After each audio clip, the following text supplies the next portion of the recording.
right, it's your friend and neighborhood on me, Kage, man. What's happening? Listen, this is Who's That Artist?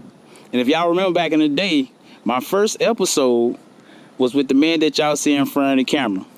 And my second episode ever is that same man. I'm honored and privileged to be able to interview my big homie, Ahmed.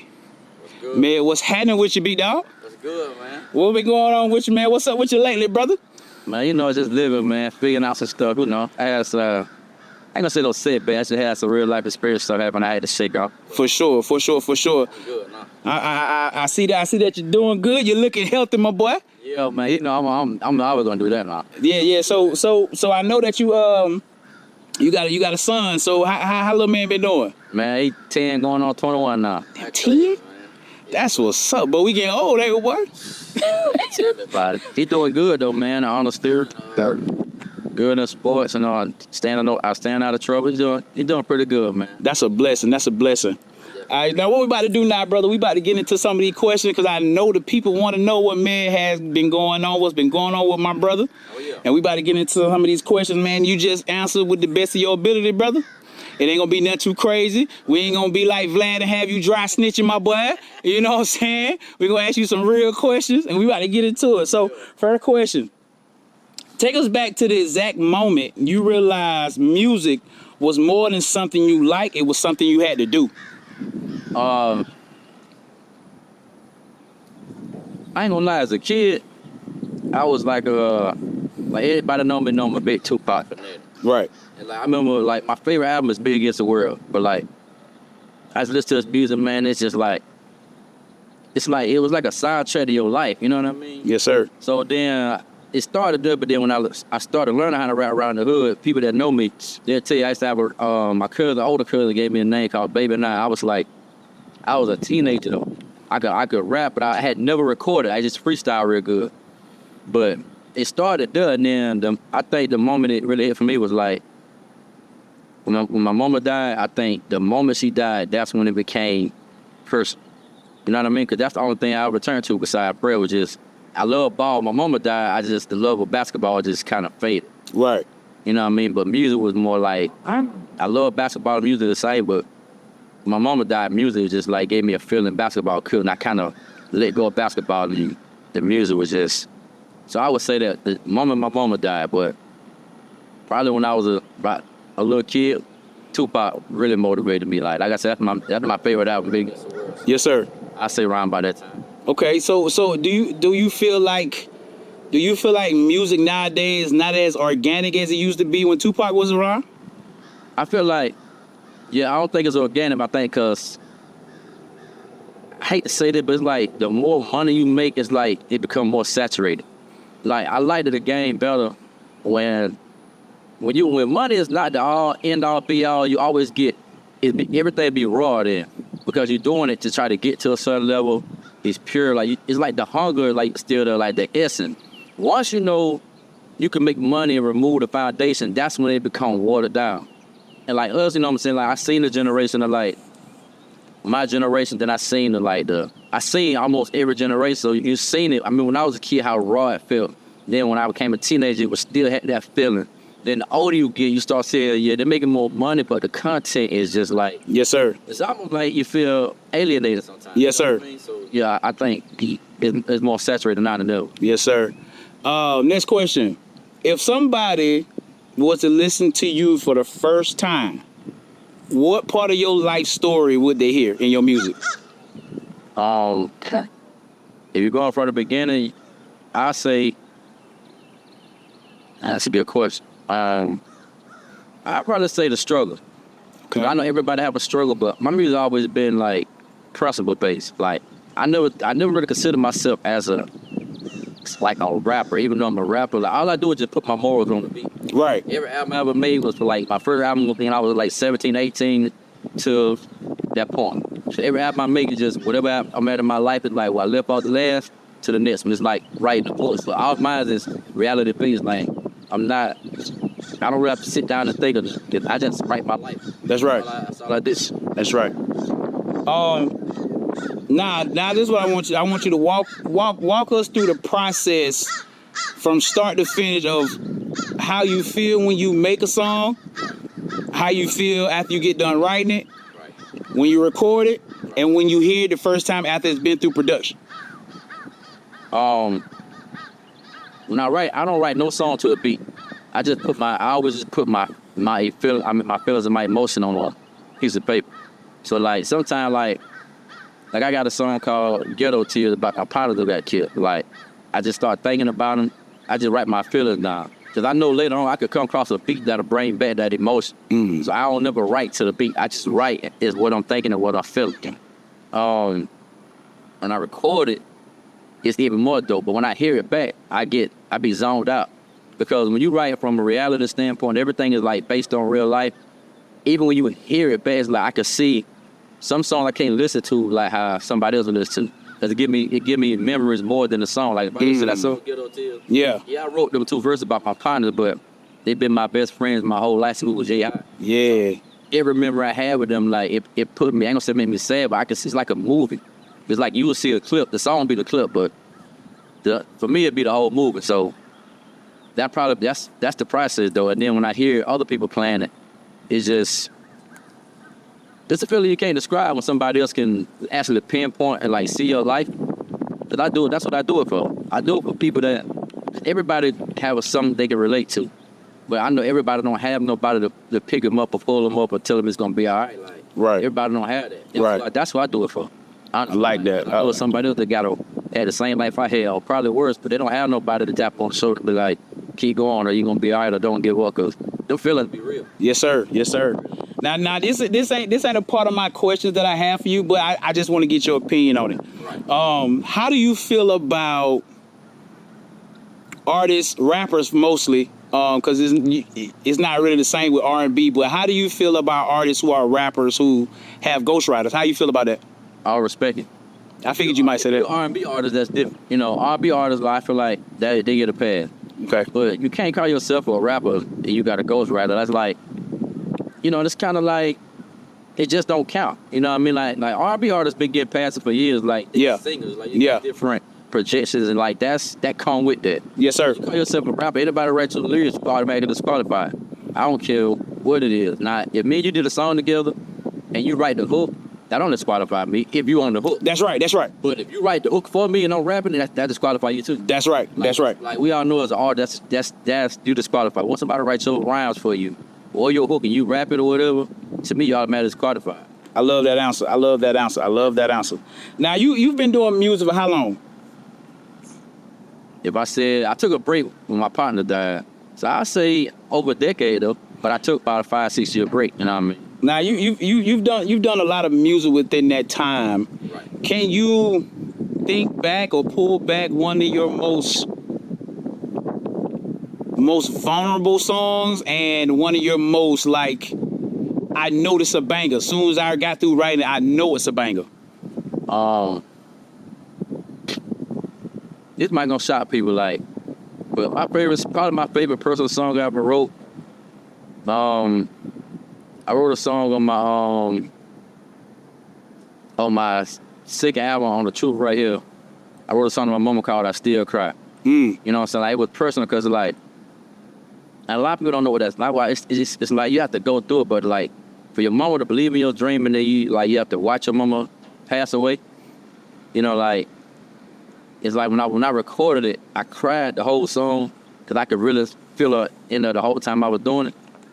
So like, but like personal stuff like that mean more to me than hit records, because them the type of songs that like they help you get through life. Yes, sir. As far as a hit record, like my favorite hit record probably would Go Ham. Go Ham. I remember that. I had all us in the studio. Like I just knew it was undeniable. Like Go Ham ran the streets for about 2 years. Oh yeah, for sure. And I didn't drop no promo for it. So I probably say the song to my mom. I Still Cry was my personal favorite because that's my latest still. You know. For sure. Go Ham probably was like my street anthem. I still watch that video now and get chill. Yes, sir. The whole hood was out there. Yes, sir. For sure. You know what I mean? Like, I remember that. Yeah, Go Ham probably be my favorite. That's a good one. I like that. Oh yeah. So what? I know because I've known you for a long time. Back in our Lowe's days. Right. I know you for a long time. You know. So what makes you different than anybody in the industry? What makes your sound different? What makes your style different from everybody? One, I think I'm more original than anybody. Like for instance, like only people that's really like morally based understand what I'm finna say. Like I'm so true to myself. I can listen to other artists. I could tell you who other artists' favorite rappers be. I could tell you by listening to their music. Like, but my music don't come from, like I said, I'm a Tupac fanatic, but like I don't sound nothing like Pop. Facts. My music come from my moments, how I was raised, like how my daddy raised me, how my grandparents raised me. Like, all my music come from my book. So I didn't have nobody to look up to and say, oh, I want to sound like that. You know what I mean? Like, cause to me, like, and there's nothing wrong with being inspired. But my inspiration, my music, that's why my style, that's why it don't sound like nobody. Because unless you're from the West Side, where I grew up at, it might be somebody that raised me that I may have got something from. But I didn't get none of my inspiration from nobody on TV. All mine came from the block, from the hood, from the street, from the OGs who raised me. So you can't bottle that into a rapper. You know, I can relate to certain people, but all mine come from my life. So that's why I don't sound like nobody. You know, I'm from Georgia, so somebody may say, you sound like a such, like, but as far as my style, you could tell my style is not a rap nigga style. Facts. You know what I'm saying? Cause like, and that's why a lot of people that I ain't gonna say don't like it or don't know, they look at it more like, oh man, he try to be different. Like, no, that's why I don't dress, I don't dress like nobody. What everybody else do, I do the total opposite. Facts. Everybody else got 100 tattoos, no disrespect, I ain't got no tattoos. Facts. Everybody else got a grill, I don't got a grill. Facts. Everybody wear platinum, I like gold. Facts. Everybody wear designer, I wear jersey. Facts. If I'm wearing jersey, I'm going to something else. Like I never, it's easy to fit in. I always been a nigga that stand out. So I was raised that way though. So mine come from just my upbringing. It don't come from nobody like, I ain't never looked up to rap niggas. Facts. I like that. All right, I got 2 more questions for you. I ain't gonna hold you too long. I know you're a busy man. If someone hears your music 5 years from now, what do you want them to feel or understand about you? That you can overcome anything. Like that. Always know that it get better. And never stray away from staying true. Like, a lot of people don't know, but I've had situations where I could have been signed such a situation. I had a situation with Sony when I first started, I turned away. I had an intern, a guy I knew from Rock Nation, like, that I could have got plugged in when they had just got Brandon Rossi, a guy from that Cyber Grand also. But I'm the type of person that I can't be bought. You know what I mean? Like, it don't matter how much money you throw at me, fame, like, and that's because my real life, like, I don't care about the fame, the glamour, like, that's never been my style. Long as, like, if I got to lose my integrity and my respect, I ain't doing it. So, you know what I'm saying? I turned down a situation that I could have probably got some money, but if I got to not be who raised me, because my respect means more to me than anything. You know, yeah, you can have money, that's cool, but if I die right now, to hypothetically, let me say this on record. The reason what made me different than a lot of people that rap, the fame and everything means something to them, because in real life, they never got, they don't have respect from their peers or people raised them. That's right. Anybody who personally know me, like, I've always been at a high level no matter what I did. Whether it was school, honor roll student, a basketball player, girls, street life. I'm a legend already. Like, even if I don't do nothing else. So I never got in it for the fame or the girls. Like, I'm respected. I'm certified in real life. So that stuff that attract other people, it don't attract me. Because in real life, this shit, they know the difference. They may not come out and say it, but you can tell by the aura when you see me in real life. Yes, sir. Like, I'm really like that. So I never cared about the extra stuff. Like, I gotta have my respect first. Yes, sir. You know what I mean? Like, so I don't get into that. So I never really care. So I'm morally grounded. And everybody else, like, a lot of these dudes can be bought. Majority of them can be bought. You see that now? Yes, sir. Yes, indeed. I can't be bought. Like, my respect, I'd rather stay homebound or local and keep it real and live my life, because I struggle in real life. See what I'm saying? But most people care more about perception. They care more about what they think. Yes, sir. I ain't that type of person. I'm a reality-based person. Yes, sir. So that ain't gonna never happen for me. Yes, sir. You know what I mean? So. And that's a great response, and also a great segue into my last question, because everybody or every rapper, anytime they get on the interview, this question is always asked to them. Right. When it's all said and done, and you're done, you're not doing music no more, you sitting on your porch with your son and y'all chopping it up, what do you want your legacy to be? Survival. Like, that mean more to me than anything. Like, if anybody that know how I was raised, like, I come from nothing. I know everybody do that, but like, and let me say this. Like, when I say a lot of dudes ain't certified to me, because a lot of dudes think, well, I've been to jail, been to prison. Okay, that's cool. But my certification is totally harder to me, because I feel like I feel like I'm way realer. Like, doing a crime, going to jail, and then doing your time, okay, you solid for that. But that's just called your consequences. Everything that pretty much happened to me, like, that I couldn't control, that's out of my hands. Like, I had to watch my mama die. That's not in my hand. I had to watch my family. All my family passed away before I was 25. And all my partners, maybe 3 of us, ain't been on the road, and including me. The other 9 or 10 of them, 7 of them dead. Wow. 4 of them in and out, you know what I'm saying, chain gang. So, like, I survived the hand that I had to play a hand that I didn't even deal with. Wow. That I had no, you know what I'm saying, that I had no control over. And on top of that, I come from a neighborhood to where you have to make it, like, it's only 2 ways to make. I made it out the right way. Yes, sir. You got no choice but to respect that. I didn't rob nobody to come up. I ain't steal nobody to come up. I ain't rattle nobody to come up. But I came up the hard way, the honest way, and I came up from nothing. So my legacy already gonna be like, you could pinpoint my life. Like, I remember another boy on the block when he had his hat back, was dribbling that ball. Like, so my legacy is like, now I'm a father raising my son, you know what I'm saying? I ain't got no record, you know what I'm saying? Like, I did it the right way, and I still kept it guarded the whole time. So my legacy gonna catapult me no matter what. If I die today, my son gonna be good because of what I did. Yes, sir. And then another thing, I'm gonna say this, like, I don't say nothing, but like, they had a list, it was a while ago, like, of what people done. I don't really brag on what I done because it's already written in stone. I don't gotta get on this camera and say, I'm the first person in this city with a real CD. Yes, sir. See that? That's a stamp. Yes, sir. Have your rappers, like, have on really fans, but that's another story. I don't get into that because as long as me and you know. You know what I'm saying? I'm the first person. Ask your brother when he first shot the video to go out. I didn't have to make no announcement. You know what I'm saying? We shot Shake So I had 60 people that were on my block outside. Even the police came out and said, hey, man, boy, they really love you, boy. You see y'all all right? I'm like, we all right. Yes, sir. The love I get from the people. And everybody that be in my video, these ain't people I call or refute. These people like, they mama know my mama. Yes, sir. In the same bed, ate out the same bowl. Like, these are my, like, that's what I mean by the respect. Because they know I'm real. I don't have to come out and say that. Yes, sir. You know what I'm saying? Like, I paid the way, and ain't nobody, let me say this too. It ain't being, you know what I'm saying, like, cocky is nothing, but nobody put this west side on the map before me. That's right. I put this on the map. That's right. I'm the first. Go back and do your research. I'm the first one with a real CD. I ran the city with no radio play. I had the first CD. Come on, man. I 5, 6 albums in. Yes, sir.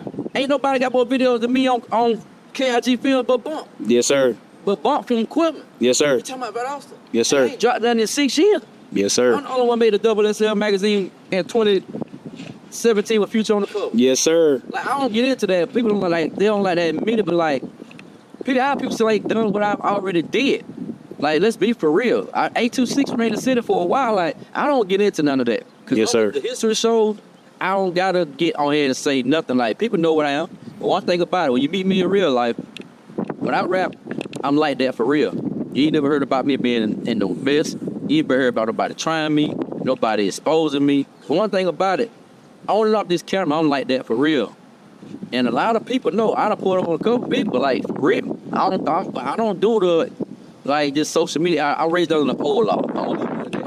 I raised them in the old thing. I was about my book, they know, raised them in the old law. So people understand that I ain't really got too much to, like, I don't gotta say them. So I'm already lived there. I've been living there for a long time. Yes, sir. You know what I'm saying? Yes, indeed.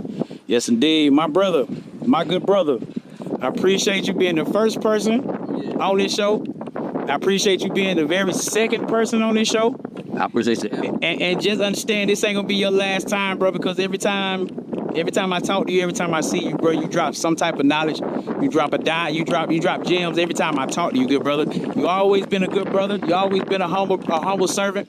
And I appreciate you, brother. It's always a pleasure and a blessing to talk to you, my good brother. Yes, sir. It's your friend and neighborhood homie Kage, man. This is Who Is That Artist? And the artist today is me. Y'all see what it is, man. We gone. Yeah,